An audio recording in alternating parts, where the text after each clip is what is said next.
দর্শক, সাভারের জাতীয় স্মৃতিসৌধে শ্রদ্ধা জানানো হচ্ছে বিভিন্ন গুরুত্বপূর্ণ ব্যক্তি এবং প্রতিষ্ঠানের পক্ষ থেকে। আমাদের সহকর্মীরা রয়েছেন মুহাজির হক এবং একই সাথে রয়েছেন আহমেদ সোহাগ এবং আরেক সহকর্মী শফি মাহমুদ সাগর, তিনিও রয়েছেন। আমি শুরুতে একটু মুহাজির আপনার কাছে আসতে চাই, এই মুহূর্তে স্মৃতিসৌধে কারা শ্রদ্ধা জানাচ্ছেন?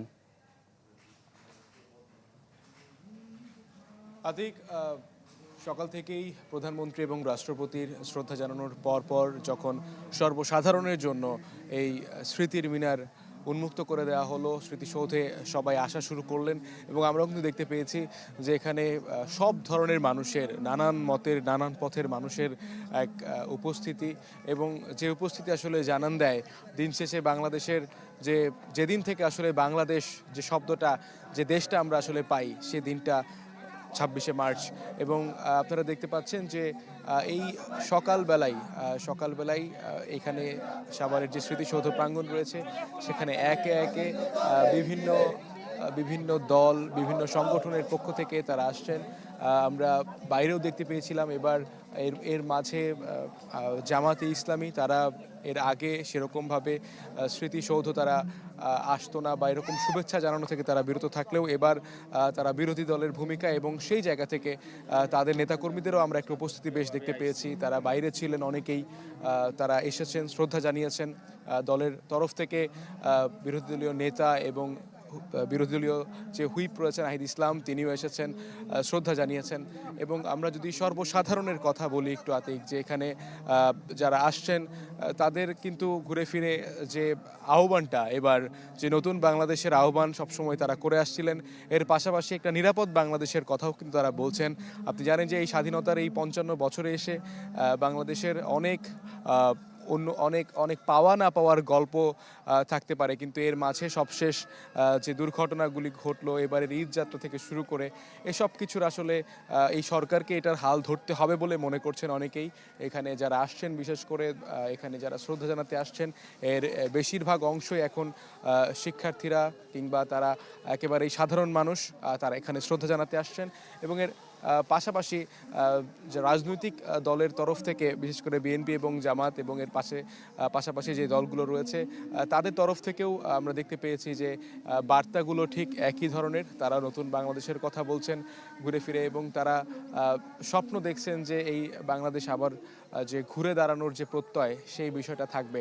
আমরা ঢাকা বিশ্ববিদ্যালয় এবং যে নতুন যে অ্যাটর্নি জেনারেল হয়েছে, তাদেরও আমরা দেখতে পেয়েছি আজ স্মৃতিসৌধে। এবং সব মিলিয়ে এই জাতীয় স্মৃতিসৌধ এবার উপস্থিতি মনে হচ্ছে কিছুটা কম, কারণ আপনি জানেন যে ঈদের একটা ছুটি ছিল, তার রেশে আবার 26শে মার্চও সরকারি ছুটি। সে কারণে স্বাভাবিকভাবেই এখন পর্যন্ত মানুষ আসছে। দেখা যাক কি হয়। আতিক। জি মুহাজির, অনেক ধন্যবাদ যুক্ত হবার জন্য। আমাদের আরেক সহকর্মী আহমেদ সোহাগের কাছে চলে আসতে চাই। সোহাগ, আপনি যে পাশটা রয়েছেন সেখানকার চিত্র দেখাবেন, এবং একই সাথে আরেকটি বিষয়, সর্বসাধারণ সহ গুরুত্বপূর্ণ ব্যক্তিবর্গ যেহেতু এখানে শ্রদ্ধা জানাচ্ছেন, নিরাপত্তা ব্যবস্থা কেমন দেখছেন?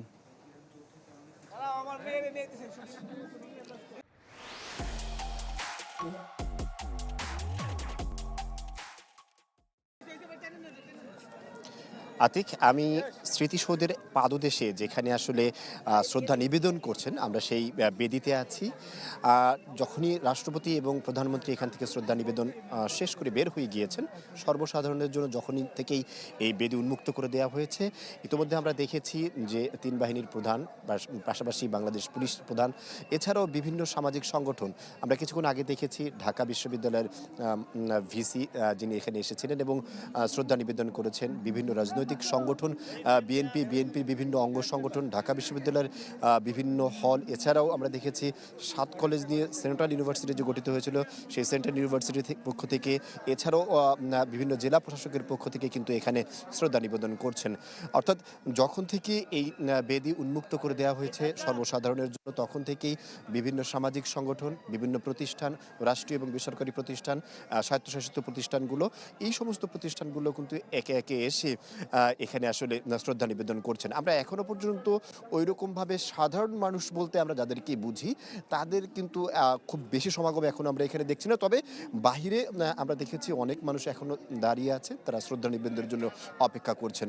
জাতীয় দিবস এবং স্বাধীনতা দিবসের মানুষের যে শ্রদ্ধা, সেই শ্রদ্ধা যে বহিঃপ্রকাশ, সর্বমত সব দল মত নির্বিশেষে সবাই যে এখানে একত্র হয়েছেন, সেই একত্রিত শ্রদ্ধা জাতীয় বীরদের প্রতি সবার মধ্যে, সেটা যেমন আমরা দেখতে পাচ্ছি। পাশাপাশি এখন আপনারা এখানে দেখতে পাচ্ছেন যে জাহাঙ্গীরনগর বিশ্ববিদ্যালয়ের বেশ কয়েকটি হল, বিশ্ববিদ্যালয় কর্তৃপক্ষ এবং বিশ্ববিদ্যালয়ের মূল প্রশাসন সহ নারী এবং পুরুষ যে হলগুলো রয়েছে জাহাঙ্গীরনগর বিশ্ববিদ্যালয়ে, সেই হলগুলো সিরিয়াল ধরে দাঁড়িয়ে আছে এখানে লাইনে। তারা একে একে এসে এখানে শ্রদ্ধা নিবেদন করছে। গণস্বাস্থ্য কেন্দ্র এবং গণবিশ্ববিদ্যালয় যে আছে সেই সংগঠনগুলোকেও দেখতে পাচ্ছি আমরা। পাশাপাশি বিএনপির অঙ্গ সংগঠন স্বেচ্ছাসেবক দল ঢাকা জেলার পক্ষ থেকে আমরা দেখেছি যে এখানে তারা শ্রদ্ধা নিবেদন করছে। এই শ্রদ্ধা নিবেদন আসলে আজকে সারাদিন ভরেই চলবে আমরা যতটুকু দেখতে পাচ্ছি। অর্থাৎ বলা যায় যে এই রাজনৈতিক দল এবং বিভিন্ন ইনস্টিটিউশনগুলো যে রয়েছে, এগুলোর শ্রদ্ধা নিবেদনের পরে মূল সর্বসাধারণ যারা রয়েছেন তারাও এখানে প্রবেশ করবেন, এমনটা আমরা প্রত্যাশা রাখছি। আমাদের আরেক সহকর্মী আবির আছেন আমাদের সাথে। আমি আবিরকে জিজ্ঞেস করতে চাচ্ছি যে সাগর, দুঃখিত, আমাদের সহকর্মী সাগর আছেন, সাগরকে আমি একটু জানতে চাই এখানে আছেন, ওই জায়গার পরিবেশ এখন কেমন দেখছেন সাগর? সর্বসাধারণের জন্য উন্মুক্ত করে দেওয়ার পরই জাতীয় স্মৃতিসৌধে ঢল নামে বিভিন্ন রাজনৈতিক দল, সামাজিক সংগঠন, বিশ্ববিদ্যালয়ের বিভিন্ন হল এবং অন্যান্য সাধারণ যে সকল জনগণ রয়েছে তাদের শ্রদ্ধার সময়টি।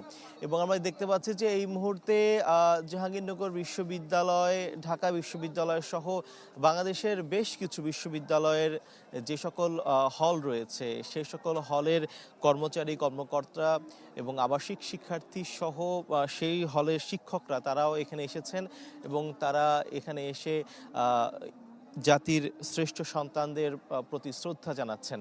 এবং আমরা দেখতে পাচ্ছি যে এক এক করে যে বাংলাদেশে বিভিন্ন সামাজিক এবং সাংস্কৃতিক সংগঠনগুলো রয়েছে সে সকল সংগঠনের সদস্যরাও তারা আসছেন এবং তারা ফুল দিয়ে স্মৃতিসৌধে যারা 1971 সালে যে সকল মানুষ শহীদ হয়েছেন তাদের প্রতি শ্রদ্ধা জানাতে তারা এসেছেন। এবং এখন পর্যন্ত অর্থাৎ প্রধানমন্ত্রী এবং রাষ্ট্রপতি তারা শ্রদ্ধা জানানোর পর এখন পর্যন্ত প্রায় 1.5 ঘন্টা কেটে গিয়েছে এবং 1.5 ঘন্টায় বলা যায় যে প্রচুর মানুষ এসেছেন, তারা শ্রদ্ধা জানাচ্ছেন এবং শ্রদ্ধা জানানোর পরে তারা এক এক করে বের হয়ে যাচ্ছেন।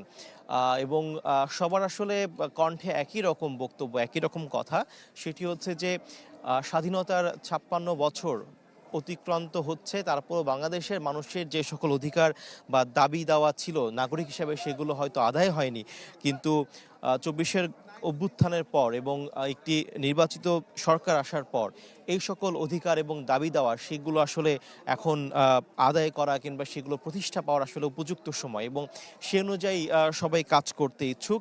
আমরা কথা বলেছিলাম নবনিযুক্ত অ্যাটর্নি জেনারেলের সাথে, তিনি বলেছিলেন যে 50 বছরের অধিক সময় পার হয়ে গিয়েছে কিন্তু বাংলাদেশে এখনও সেই অর্থে আসলে শক্তিশালী বিচার ব্যবস্থা সেটি প্রতিষ্ঠা পায়নি এবং তার লক্ষ্য থাকবে এবং তার দলের লক্ষ্য রয়েছে যে বাংলাদেশে গণতন্ত্রের যেরকম নতুন সূচনা হয়েছে একইভাবে বিচার কাঠামো এবং বিচার ব্যবস্থা সেটিকে ঢেলে সাজিয়ে এবং জনগণ যাতে করে সুবিচার পায় সেটি লক্ষ্য রাখবারই প্রত্যয় তিনি ব্যক্ত করেছেন।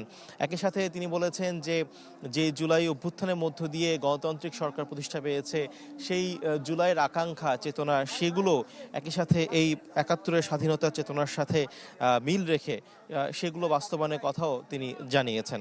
আমরা দেখেছি যে একই সাথে এখানে ইনকিলাব মঞ্চের যে সকল সদস্য রয়েছেন তারাও এসেছেন এবং তারা স্লোগান দিয়েছেন, তারা দাবি জানিয়েছেন যে শহীদ হাদি হত্যার একটি সুষ্ঠু বিচারের জন্য।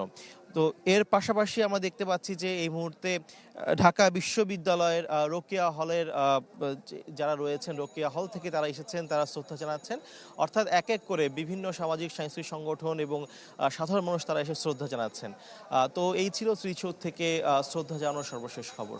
জি সাগর, অনেক ধন্যবাদ আমাদের সাথে যুক্ত হবার জন্য। আমাদের সহকর্মীরা যুক্ত হয়েছিলেন জাতীয় স্মৃতিসৌধ থেকে।